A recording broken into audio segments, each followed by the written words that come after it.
오늘 이렇게 또 특별히 우리 지난주에 250명이 차 있던 교회에 우리 식구들 남아가지고 함께 예배하니까 좀 조촐하고 그럴 줄 알았는데, 오늘 주님께서 귀한 손님들을 또 보내주시고 또 새 가정들이 이렇게 보내주셔서 풍성하게 예배하게 해주시니 하나님 크신 은혜에 감사를 드립니다. 오늘 여러분들과 하나님의 은혜로 세워지는 교회라는 제목으로 주님의 말씀을 함께 나눠보도록 하겠습니다. 우리 고린도전서 1장 18절에 있는 말씀 같이 한번 큰 목소리로 읽어보겠습니다. 시작. 십자가의 도가 멸망하는 자들에게는 미련한 것이요 구원을 얻는 우리에게는 하나님의 능력이라. 아멘. 여러분, 고린도 교회에 보내는 이 첫 번째 편지인 고린도전서는 사도 바울이 에베소에 체류하고 있는 동안에 기록된 성경입니다. 고린도 교회는 사도 바울에게 있어서 정말로 애착이 많이 가던 도시였을 것입니다. 왜냐하면 그곳에서 1년 반이나 머물면서 주님의 말씀을 전하고 교회를 세웠기 때문입니다. 그런데 이런 고린도 교회 안에는 여러분, 우리가 생각하지 못할 정말 많은 문제들이 존재했습니다. 아니, 고린도 교회를 떠나서 이 고린도 지역 자체가 너무나 문제가 많은 도시였습니다. 우리 사진을 보시면 아시다시피 이 고린도는 그리스 반도의 잘룩한 허리의 위치에 있어서 동서무역의 핵심 중심지였습니다. 모든 아시아의 물건들이 에베소를 거쳐서 또 고린도로 몰려 들어왔고, 유럽의 물품들도 이 고린도를 거쳐서 아시아로 넘어갔습니다. 무역의 도시인 것이죠. 그래서 그 당시에, 이 사도 바울이 있을 이 당시에 수많은 사람들이 일확천금의 꿈을 안고 발달된 도시인 고린도로 몰려들었습니다. 그러다 보니 이 고린도는 수많은 외국인을 수용하는 도시가 되었고, 여러분, 우리나라도 마찬가지죠.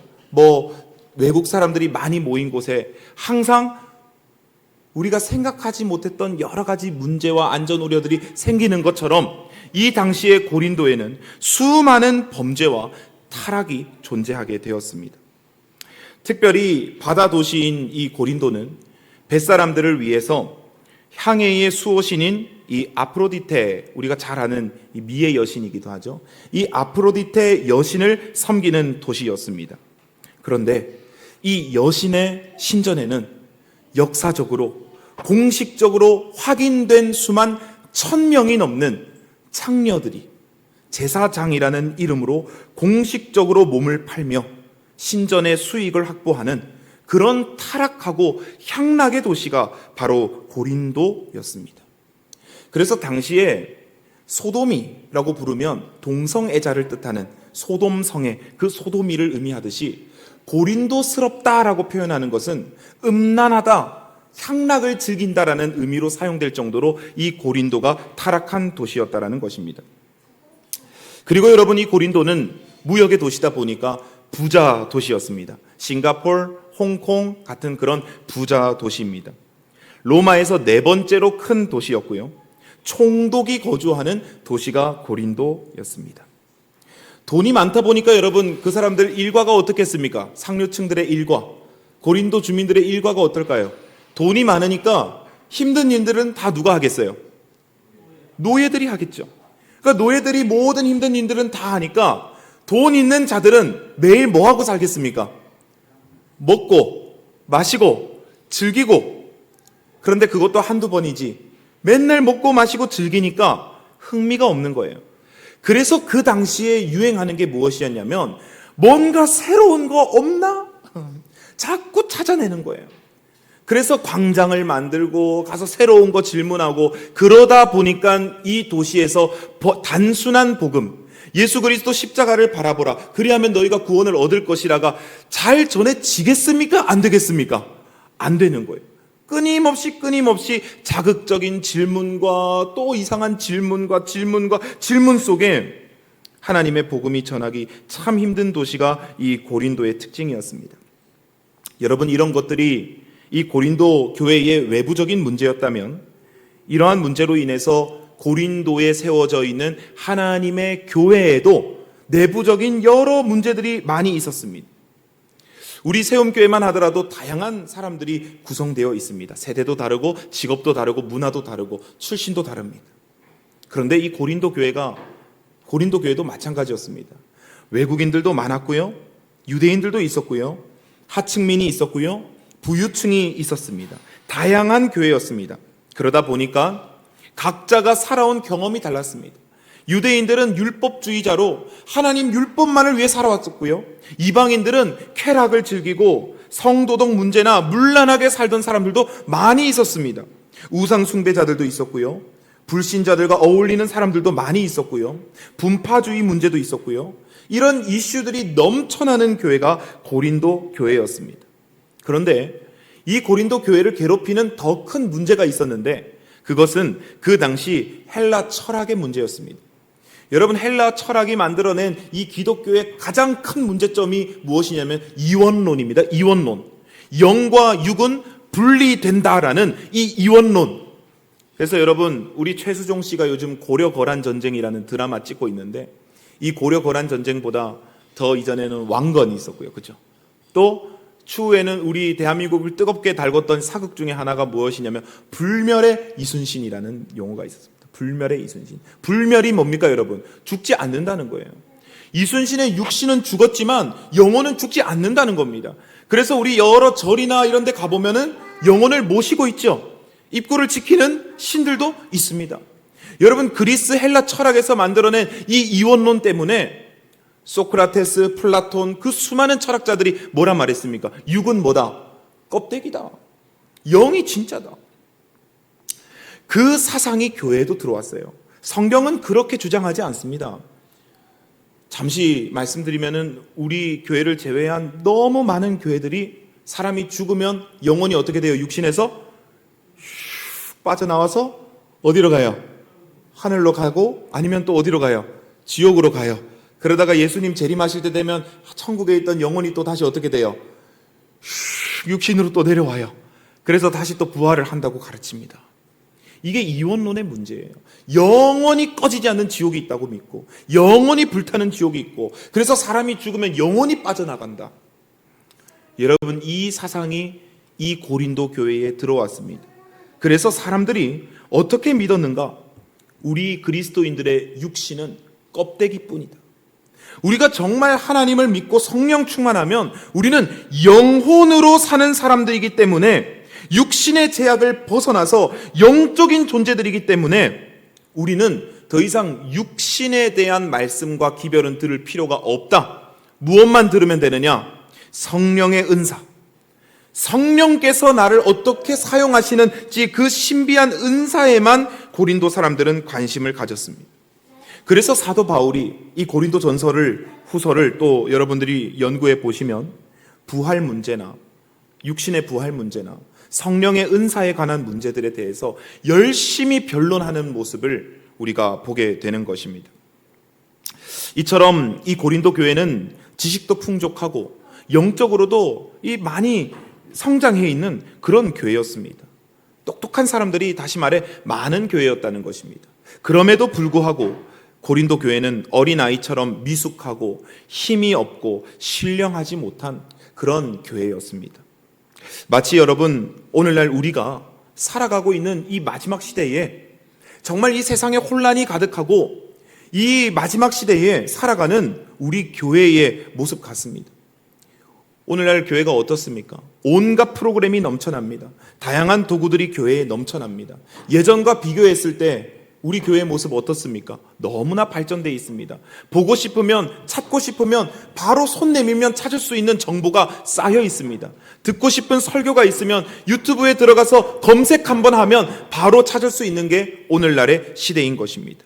예언 강의도 넘쳐납니다. 도서도 너무나 많이 출판됩니다. 교육 영상도 넘쳐납니다. 그런데 오늘날처럼 교회가 힘이 없던 시절이 없습니다.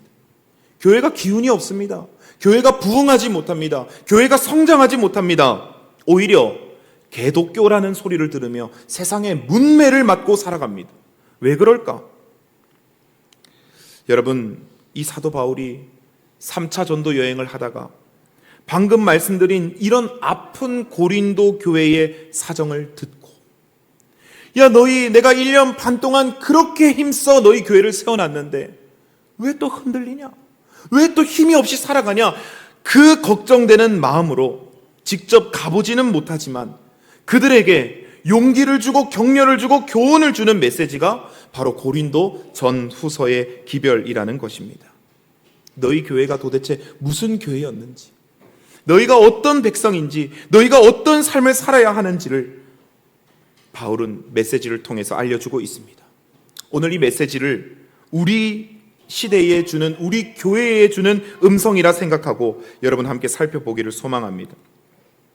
먼저 우리 고린도전서 제일 첫 번째 부분입니다. 1장 1절 부분. 우리 성경이 있으신 분들은 성경을 찾아가시면서 한번 보셔도 참 좋을 것 같습니다. 고린도 1장 1절 우리 부분입니다. 1장 1절에는 사도 바울이 이 편지를 누가 보내는지를 말해주고 있습니다. 우리 같이 한번 읽어보겠습니다. 시작. 하나님의 뜻을 따라 그리스도 예수의 사도로 부르심을 입은 바울과 및 형제 소스데네는. 아멘. 여러분 1절에 보면 사도로 부름을 받은 이 바울과 함께 소스데네라는 사람이 나옵니다. 이 바울은 우리가 교회를 다니지 않는 사람들도 잘 압니다. 영어로는 폴이라고 부르죠. 폴. 이 바울이라는 사람의 이름은 너무나 유명합니다. 신약 성경의 대부분을 바울이 기록했습니다. 아주 뜨거운 사도였습니다. 그런데 소스데네는 누구인가? 소스데네는 어디에 등장하는 사람인가? 무엇을 하던 사람이기에 고린도 교회에 보내는 편지에 바울과 동격의 위치로 등장을 하는 것일까? 이 사실을 알려면 우리가 먼저 바울이 고린도 교회에 먼저 선교를 갔던 기록을 봐야 됩니다. 우리 사도행전 18장 1절 말씀입니다. 18장 1절에 보면 이후에 바울이 아덴을 떠나 고린도에 이르는 내용이 나옵니다. 그리고 사도행전 18장 4절에 안식일마다 바울이 회당에서 강론하고 유대인과 헬라인을 권면하는 내용이 나옵니다. 이 바울이 고린도에 가서 유대인, 헬라인 가릴 것 없이 열심을 다해서 전도했다는 것이 나오는 것입니다. 그래서 결론이 무엇이냐? 8절에 수다한 고린도 사람이 복음을 믿고 듣고 침례를 받았다고 나옵니다. 예수님을 믿었다라고 나옵니다. 그런데 여기 앞서서 무슨 말이 나오느냐?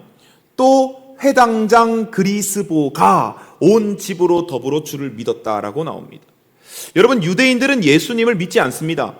그런데 회당장은 유대인들이 모여서 예배하는 회당의 장, 오늘날로 치면 교회의 장로님입니다. 다시 말해서 사도 바울을 거부하고 막아야 되는 사람이 도리어 온 가족이 회개하고 예수를 믿었다고 기록합니다. 여기 나오는 소스데네는 이 회당장 그리스보의 뒤를 이은 회당장입니다. 바울이 고린도에서 복음을 전하면서 유대인들에게 수많은 공격을 받았을 때마다 이 회당장이 지켜주었습니다. 1년 6개월 동안 바울이 그들과 함께하며 하나님의 말씀을 가르쳤습니다. 그러자 유대인들이 이제 화가 많이 났습니다.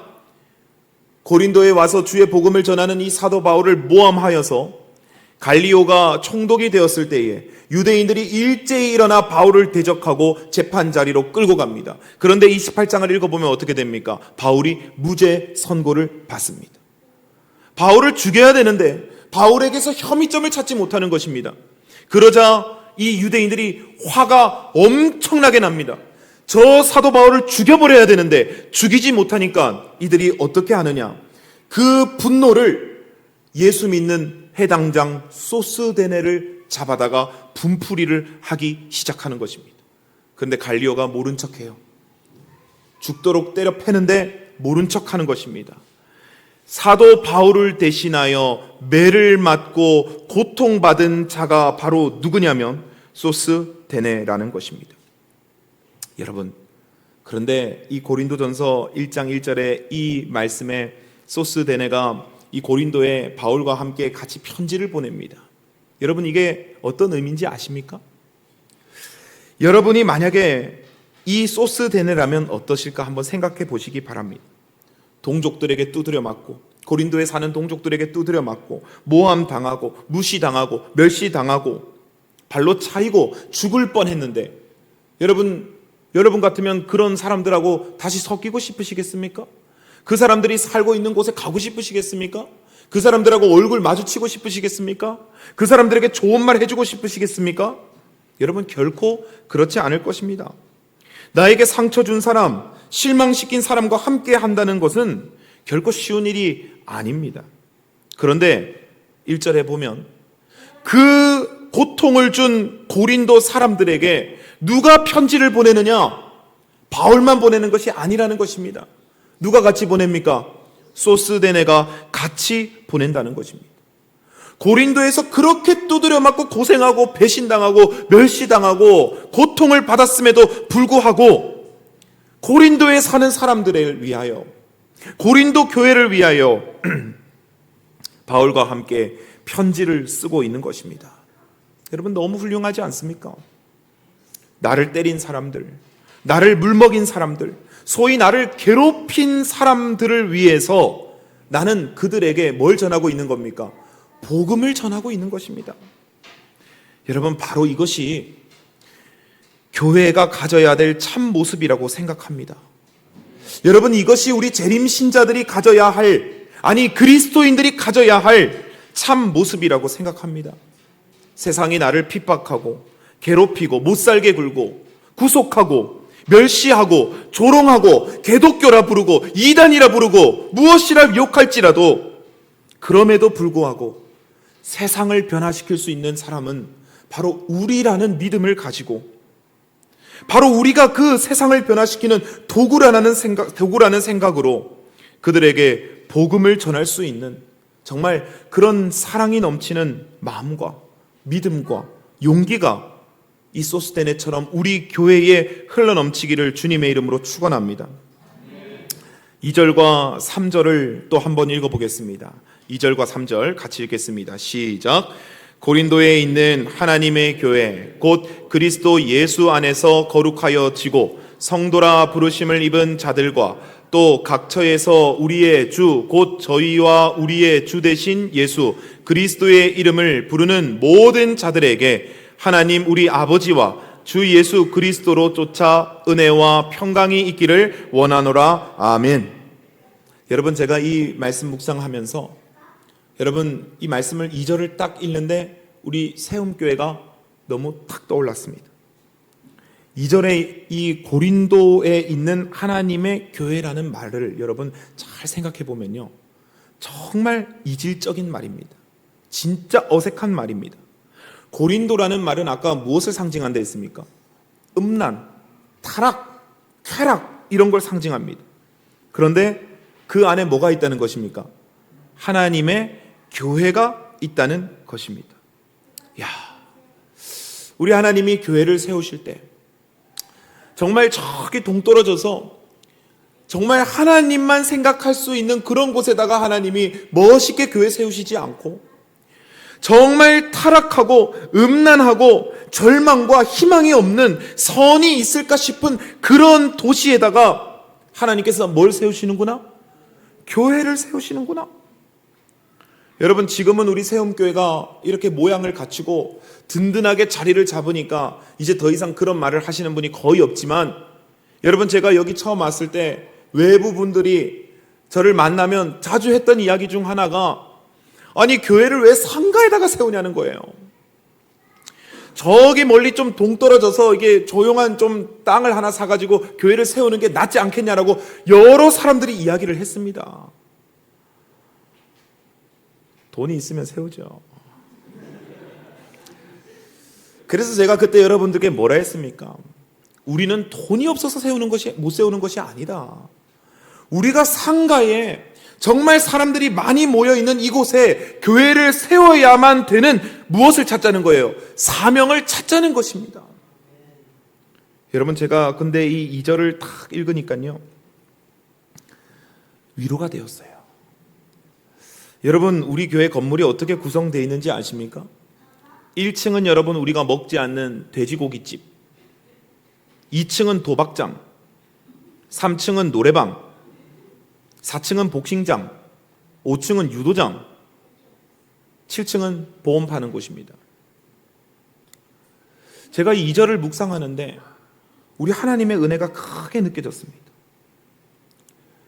이런 도시에, 이런 장소에, 이런 세속적인 곳에, 그 6층에 하나님께서 뭘 세우시는 겁니까? 하나님의 교회를 세우시는 것입니다. 아멘이십니까, 여러분? 하나님이 죄악된 우리의 인생 속에 먼저 찾아오셨잖아요.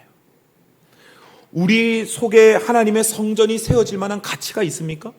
우리들의 삶 속에 하나님 역사하실 가치가 있습니까? 여러분 정말 그런 가치 있는 생애를 살고 계십니까? 날마다 내 것만 챙기고 내 것만 생각하고 더럽고 세속적이고 쾌락을 좋아하는 그런 우리에게 하나님께서 너희 심령 속에 무엇이 있다 그러셨습니까?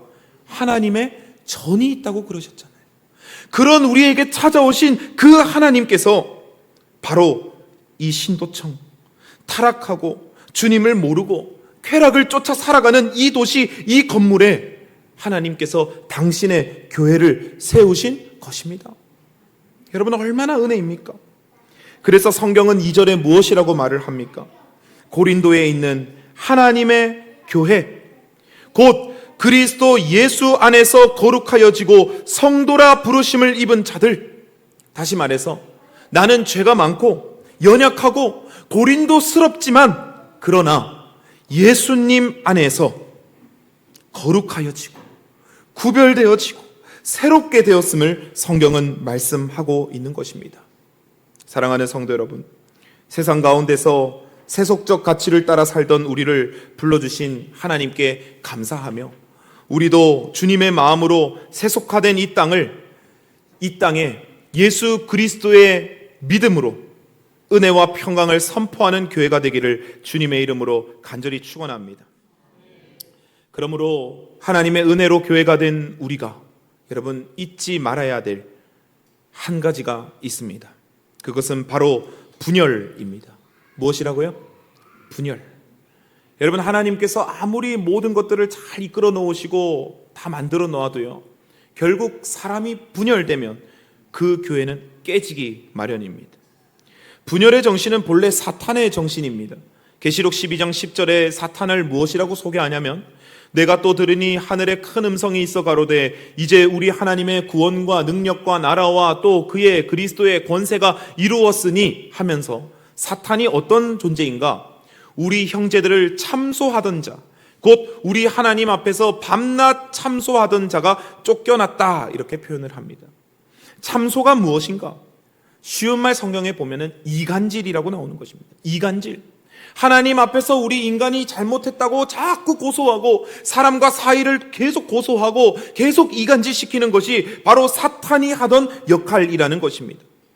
그런데 이런 정신이 하나님의 은혜로 세워진 고린도 교회에도 여러분 들어오게 되었습니다. 그래서 고린도 전서 1장 11절로 13절의 말씀을 보면 분쟁이 존재한다고 성경은 기록합니다. 어떤 분쟁입니까? 다름 아닌 당파 분쟁입니다. 고린도 교회가 너무 다양한 사람들이 존재하고 똑똑한 사람들이 존재하다 보니까 파가 나눠집니다. 바울파, 아볼로파, 게바파, 게바파는 베드로파입니다. 그리스도파. 여러분 이렇게 사람들이 나눠져서 서로가 맞고 서로가 옳다며 서로가 권세 있다며 싸우는 내용을 보게 됩니다. 여러분 이것이 어쩌면 오늘날의 우리 연약한 교회의 모습과도 같습니다.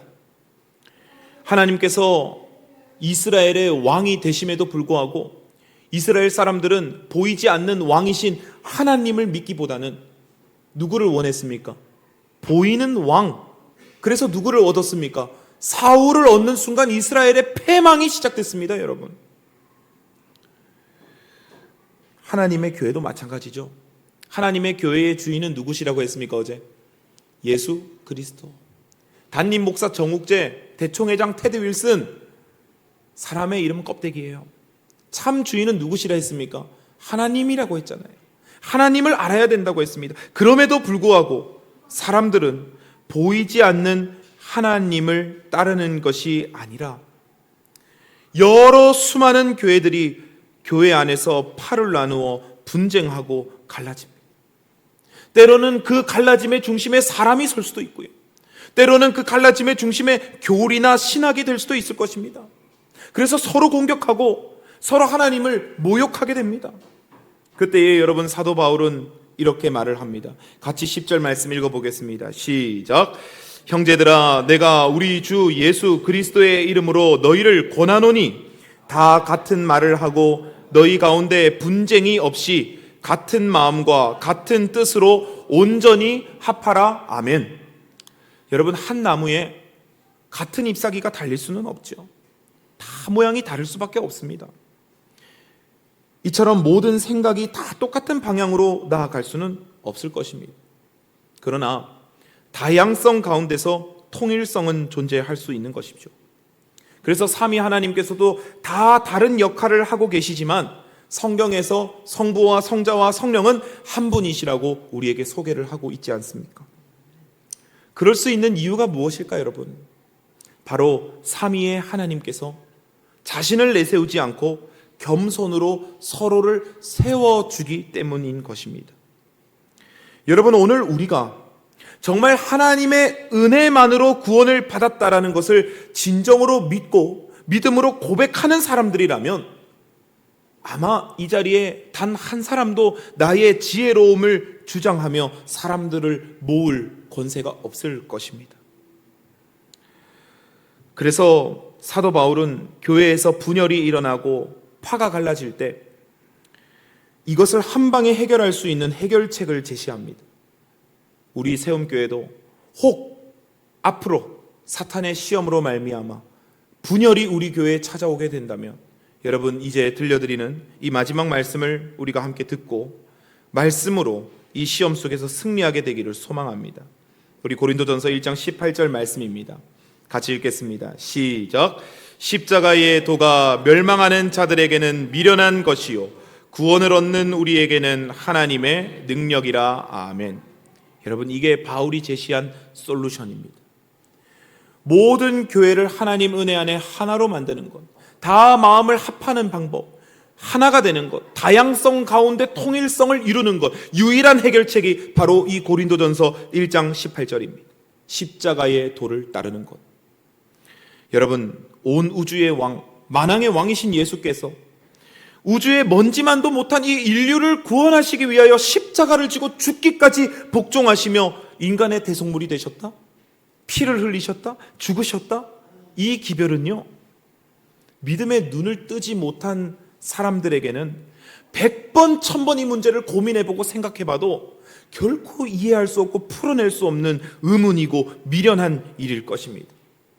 그래서 이 본문에 십자가의 도가 멸망하는 자들, 즉 예수 그리스도의 복음을 믿지 않고 이해하지 않는 자들은 이 십자가의 도를 미련한 것이라고 말합니다. 미련하다라는 뜻은 헬라어 원문에 멍청하다라고 표현합니다. 멍청하다. 그들의 눈에는 예수님의 십자가의 도, 낮아지시고 겸손하시고 죽기까지 복종하시고 우리 인류를 위하여 목숨까지 바치시는 그 걸음이 이방인들 눈에는 멍청한 것이라고 여겨진다는 것입니다. 마찬가지로 그리고 그분을 따라 걷기를 희망하는 제자들, 그분의 백성들, 나보다 다른 사람들을 낮게 여기고 다른 사람을 섬기기 위하여 내 것을 내어주는 그런 그리스도인들의 모습을 보고 세상 사람들은 뭐라고 말을 합니까? 멍청하다고 표현합니다. 미련하다고 표현합니다. 손가락질합니다. 그러나 여러분, 어떻습니까? 나를 위해 구주께서 섬기신 십자가를 믿고 깨달은 자는 주께서 전파하신 이 십자가의 도가 바로 하늘 궁전의 법칙임을 여러분 깨닫게 되지 않습니까? 이 소스데네가 자기가 그렇게 두드려 맞고 고생했지만 무엇을 믿던 사람입니까? 십자가의 도를 따르는 사람이었습니다. 그래서 그는 자기에게 그렇게 고통을 주는 고린도 교회에게 또 바울과 함께 볼펜을 들고 편지를 작성합니다.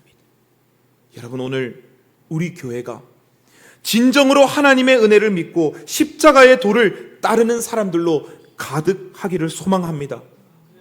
분열을 일으키는 것이 아니요, 내 것으로 끌어들이는 것이 아니요, 오히려 다른 사람들을 세워주고, 그것이 혹여 나를 미워하고 나를 저주하고 나를 힘들게 하는 사람일지라도 그 사람을 위해서 복음을 전해줄 수 있는 그런 믿음의 용사들이 가득한 교회가 우리 세움 교회가 되기를 다시 한번 간절히 소망합니다.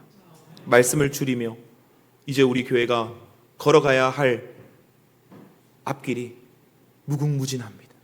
우리가 섬겨야 할 백성들이 너무나 많습니다. 그러려면 우리가 이 말씀을 통하여 십자가의 도를 온전히 이해하지 않으면 안 됩니다. 이 세움교회는 우리를 위해서 세우신 교회가 아닙니다. 우리를 통해서 세상을 구원하시고자 하시는 하나님의 도구가 세움교회인 것입니다. 우리가 즐거운 것이 아니라 우리로 인해서 세상 사람들이 복을 얻는 교회가 될 수 있도록 여러분 힘을 합쳐주시고 기도해 주시고 마음을 모아주시기를 간절히 소망하며 말씀을 줄이도록 하겠습니다. 감사합니다.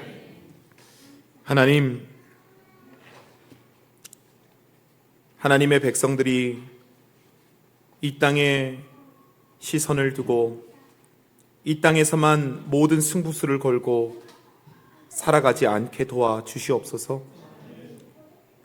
하나님께서 우리에게 주신 복은 이 땅으로 한정하기에는 너무나 부족하오니 하나님, 저희의 시선과 저희의 사명이 하늘에 닿을 수 있도록 하나님 역사하여 주시옵소서.